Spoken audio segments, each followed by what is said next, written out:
Tomorrow is Juneteenth, a celebration of freedom and resilience. As we mark the holiday, we keep it in the Lone Star State, where Juneteenth began in 1865. You may have heard of the term Buffalo Soldiers in history books or songs, but who are they? Ron Plants looked into this for us, and what he uncovered is a powerful chapter in Black history.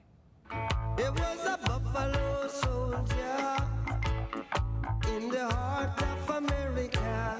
The 1983 release of Buffalo Soldier by Bob Marley and the Wailers helped popularize the story of the historic black male military units organized in 1866 in the wake of emancipation and the Civil War to serve out on the wild western frontier, as explained by historians at the Buffalo Soldier National Museum in Houston, Texas. You talk about a mix of freedmen who some who came from the North and did not serve in the Civil War. They might have missed it because they were too young. You also had a mix of Civil War veterans who basically wanted to continue their military service after the Civil War. But you also had the formerly enslaved too from areas in the South as well as the border states. And their duties out west is about 20% of U.S. Army cavalry and infantry units at the time, protecting settlers and sometimes Indian tribes as well, and escorting wagon trains, stagecoaches, and railroad crews, along with building bridges, stringing telegraph wires,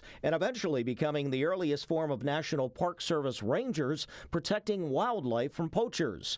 The term Buffalo Soldier has nothing to do with our western New York City, but historians theorize Native Americans used that term for these African American soldiers who, in their view, somewhat resembled those symbolic animals of the western plains, and for their bravery in battle. Like John Denny from Elmira, New York, who won the Medal of Honor for rescuing a fellow wounded soldier while under fire.